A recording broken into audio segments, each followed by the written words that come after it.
Coucou les amis, alors on se retrouve aujourd'hui donc en pleine nature et pas en classe parce que vous le savez très bien, nous sommes donc en confinement, on ne sait pas se voir pour le moment, mais vous me manquez très fort. Alors comme vous le savez, j'adore donner cours, mais j'ai aussi une autre passion qui est les fleurs. Donc aujourd'hui nous allons réaliser un atelier floral à distance et pour ce faire vous allez avoir besoin donc de cordes ou de ficelles, peu importe, et d'une paire de ciseaux. Alors, on va aller se promener dans la nature. Vous irez donc autour de chez vous, dans votre jardin, dans le jardin de votre grand-mère, dans votre famille, ou alors totalement en allant se promener, autour de la Sedon pour les élèves de la Sedon. Et vous irez ramasser un maximum de fleurs. Donc, j'y vais de ce pas.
Me revoilà avec mon bouquet de fleurs. Je vais vous les présenter. Alors, j'ai pris ces fleurs mauves ici, qui sont des rhododendrons. Donc certainement qu'il y en a chez vos grands-mères dans les parterres de fleurs. Ici, j'ai choisi donc des grosses fleurs mauves. J'ai pris aussi ceux-ci, qui sont des boutons d'or, parce qu'ils sont jaunes. Donc ça fait référence à la couleur dorée aussi. J'ai pris des hautes herbes, voilà, comme ceci. On jouait même à poule ou coq, là c'est un coq. Voilà, des hautes herbes, des coquelicots, attention c'est très fragile, voilà j'en ai 3, des petites pâquerettes, comme ceci, vous trouverez ça dans les champs, dans les pelouses, et du lierre. Ça grimpe souvent donc sur les façades, sur certains grillages, etc. Donc ça, vous pouvez en prendre quand même pas mal. Hop. Pour commencer, donc je prends une tige de lierre, comme ceci, pour garder à ce qu'il soit quand même rempli de feuilles. Et je vais l'accrocher avec ma corde, de façon à ce qu'on puisse soit le poser sur la tête, soit en faire un collier, comme ça. Alors, pour les filles, ça peut être un bijou pour vous. Et pour les garçons, pourquoi pas un bijou pour votre maman. Je prends donc ma petite corde, que je coupe. Un petit morceau suffira. Hein. Et je fais un beau petit nœud, qui sera caché de toute manière par les fleurs. Un beau nœud que je serre très fort. Voilà. Donc, j'ai déjà ma forme.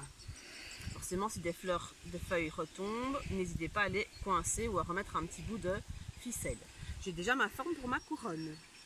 Sur cette couronne-ci, qui est la base, je vais venir accrocher en fait toutes les fleurs que j'ai trouvées. Il y aura peut-être des fleurs différentes en fonction de votre jardin. Mais ce n'est pas grave. Je vous montrerai d'ailleurs après de mettre des photos sur le Padlet. Donc voilà, j'ai décidé de prendre les coquelicots. Je peux couper environ à 8 cm. Et je vais venir les glisser dans la couronne. Si ça ne tient pas, je peux très bien de nouveau reprendre un morceau de ficelle et venir l'accrocher. Normalement, ça tient quand même dans le lierre.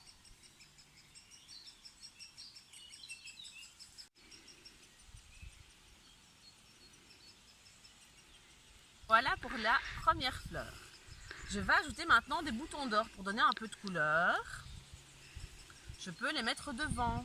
Hop. Et c'est le même système. Ici, je ne viens pas avec une seule tige, je peux en prendre plusieurs parce que ce sont des petites fleurs. Et je viens de nouveau les accrocher avec ma petite ficelle. Je peux utiliser déjà la ficelle qui est présente sur la couronne pour nouer les boutons d'or. Moi, je tourne comme ceci. Vous pouvez faire un petit nœud. J'en reviens pas.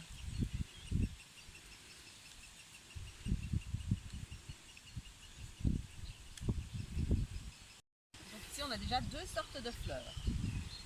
Alors, on peut venir ajouter donc les rhododendrons. Je ne vais en prendre qu'un seul parce qu'il est vraiment très grand. Celui-ci, je vais être obligée de l'attacher avec de la ficelle parce qu'il est très lourd.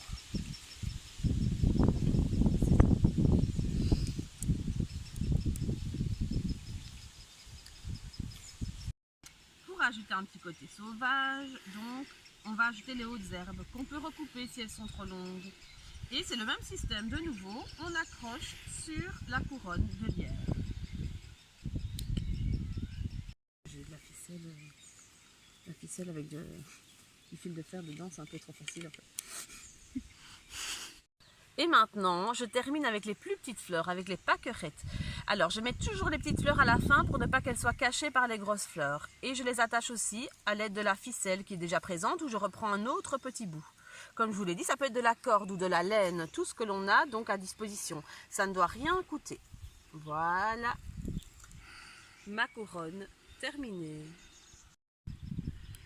Les filles, les petites princesses de ma classe, vous allez être magnifiques comme ça. Donc, voilà les amis, j'espère donc que ce premier atelier vous a plu. Alors n'hésitez pas à me faire des photos de vos réalisations et pourquoi pas avec justement la tête de votre maman. Vous pouvez le faire donc comme je l'ai dit en début de vidéo, soit sous forme de bracelet, soit sous forme de collier, donc ça peut être sympa aussi. N'hésitez pas à mettre un commentaire sous la vidéo et comme ça, ça motivera à en faire une deuxième. Je vous fais de gros bisous et j'espère vous revoir bientôt.